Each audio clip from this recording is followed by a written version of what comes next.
You bad like that, you know. But I'm the one that eats your pain. I know. What's up, everybody, and welcome back to my channel. It's your girl Dazja Jordan. For those of you that are new, and for my returning kin folks, what's up? In today's video, we are getting into this look right here, a full step-by-step girl. Now let's go ahead and get into it. First things first, I like to go in with my Fenty Beauty Pro Filter Concealer in the shade 350 to conceal my eyes. This helps with my eyeshadow showing up in its true form. When I say true form, I mean the color. It needs to be fully pigmented. So just making sure that I have a blank canvas, no discoloration or anything like that is very important. Now the palette we are going to be using is the Morphe 35A Up Till Dawn palette. The first shade is Nude Swim. We are going to be using this shade as our transition shade. So we're not popping this in our crease line, but popping it right above our crease line. This is going to set the base in the tone for every shade that we're going to use afterwards, giving it that shade that we just blend everything into, if that makes sense. If it doesn't, I'll show you in a minute. Now, as you can see, I am just tapping, or not tapping, but tapping, or what is it called? I am buffing the eyeshadow into my transition area and then going back and forth using windshield wiper movements and a little bit of a circular motion to blend out that shade Nude Swim that we're using in our transition area. And we're going to do that a few times just to build up that transition shades. Now that we've laid down our transition shade, I'm going to go in with a slightly deeper brown and place that directly into my crease. I'm keeping this color more and really define my eye. Next, I'm taking another kind of like reddish brown shade and applying it just underneath that transition color, not directly in the crease. This is going to help blend everything together and create a soft ombre effect. This step really helps all the shades melt into each other so nothing looks harsh. Now, before we get too far, I do want to mention the shades we use in the crease. That deeper brown I placed directly in the crease is called Mystique, and the deeper reddish brown shade I blended through is Stunrise. Once I'm happy with the blend, I'm going to go in with my MAC Pro Longwear paint pod and cut the crease. This is going to clean up the lid and give us a nice blank canvas for the next shadow. Now, this is just a friendly reminder to always take your time when you are cutting your crease. This step is a really a make or break on when it comes to your eyeshadow. You know what I'm saying? So take your time, make sure, and I'm gonna have to show you guys like an easier way to do your cut crease, but I don't think using the paint pod is going to be the best product to show you guys. So yeah, stay tuned for that, where I give you like an actual step-by-step on how to do a cut crease. But anyways, with that being said, once the crease is cut and the lid is nice and clean, I'm going to go in with that shade Zam and I'm going to apply it to the middle half of my eyelid. Now, Zam is a deeper brown with like subtle sparkles, which I love because it gives a little shine in that glam pop without taking away from the natural and wearable feel of this look that I'm going for.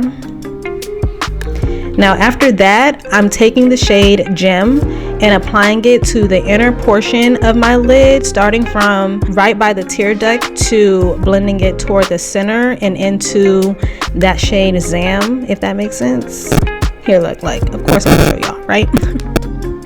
I'm placing it from my inner corner to about halfway across my eyelid and then gently blending Zam and Gem together so the transition between the two shades looks seamless. I promise you, take your time with everything and your look will come out looking like you went to a pro makeup artist.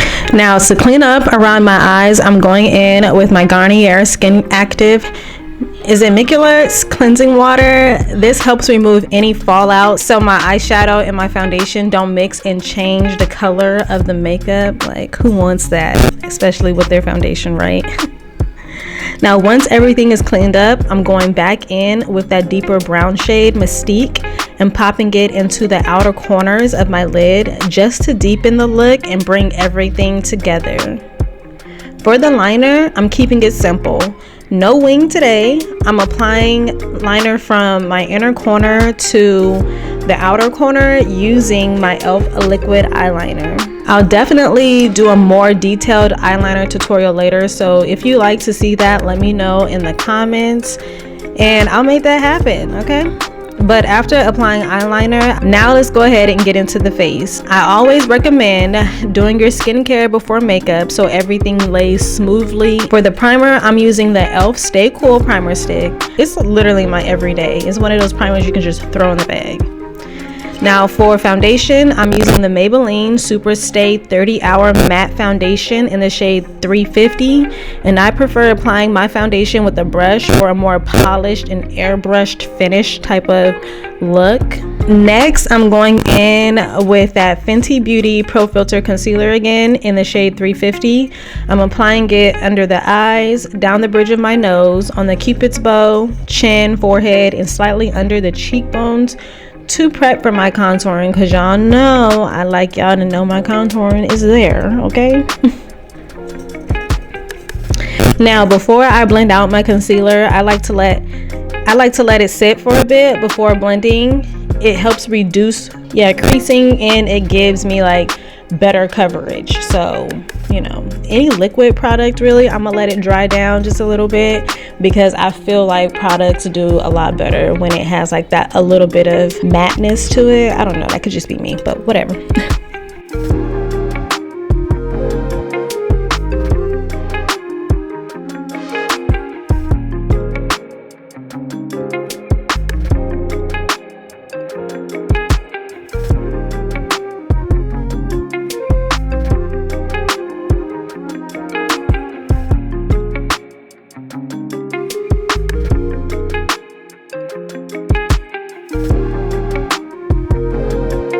Now to set the concealer, I'm using the Maybelline Fit Me Loose Finishing Powder in the shade Medium Deep. I'm pressing it into all the highlighted areas so everything stays in place. And when I say highlighted areas, I mean all of the places that I added my concealer to. So of course that would be underneath the eye, the chin, cupid's bow, down the bridge of the nose, under the cheekbones, you know, all of the places that we added that good old Fenty Beauty concealer, okay?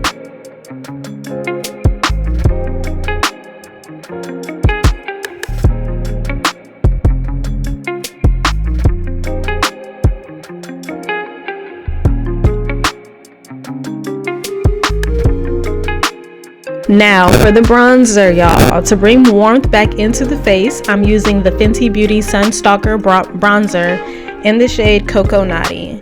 This bronzer helps to add dimension, warmth, and structure back into your face so that it doesn't look flat after that foundation and concealer, okay?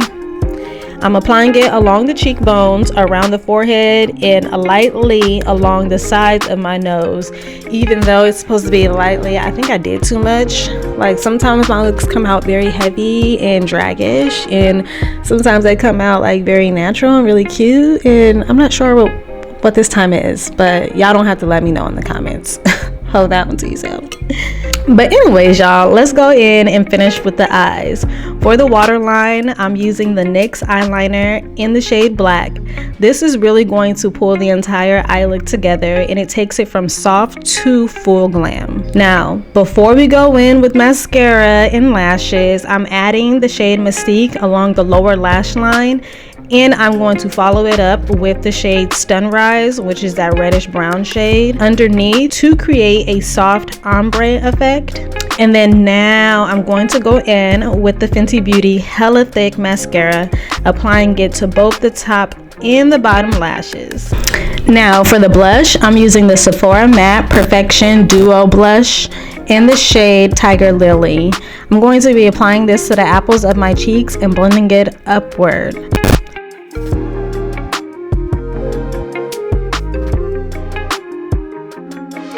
Now on top of that, I'm adding the Laura Mercier Baked Highlighter, and I'm going to be placing this right over the blush so everything melts together. I want everything to really look seamless, so as y'all can see, I am literally just tapping or what did I call it earlier? Buffing the product into my skin with the brush and then blending it and dragging it out so that it covers all of the areas that I am trying to cover with the product, if that makes sense. Hopefully I'm doing a good job with showing y'all what that looks like. Y'all let me know in the comments down below, okay? Now at this point, the bronzer, blush, contour, and highlighter are all layered and blended. So every step just adds dimension, and you can see like how everything just melts together. Y'all, I love using that word, melts together. I promise you, like that's probably gonna be like my signature. Everything melts and blends, and yeah, it's a good hot commodity on the face. I'm locking everything in with the Urban Decay All Nighter Setting Spray. Now, once the makeup is set, we're moving on to the lips. I'm lining both the top and the bottom lip with the MAC Cosmetics lip liner in the shade Chestnut. And if you know, MAC Chestnut, this lip liner has been that girl since the beginning of time. No capping, it's rap, for real. But for the lipstick, I'm going in with MAC Cosmetics matte lipstick in the shade Honey Love. This lipstick lasts all day and gives me literally the perfect soft neutral finish. Blends well with that chestnut. Tell me I'm lying, okay? But just to add a little shine, I'm topping it off with the NYX Intense Butter Gloss in the shade Cookie Butter. I'm using just a small amount for that glossy finish without taking away from this look. But anyways, you guys, this is the complete look. I really hope you enjoyed watching me put this makeup look together as much as I enjoyed creating it. Before you go, don't forget to hit that subscribe button and turn on the notification bell so you can stay locked in with your girl. But until next time, may peace and love be multiplied, and I'll see you in my next video. Peace. Like that, you know, I'm the one that eats your pain.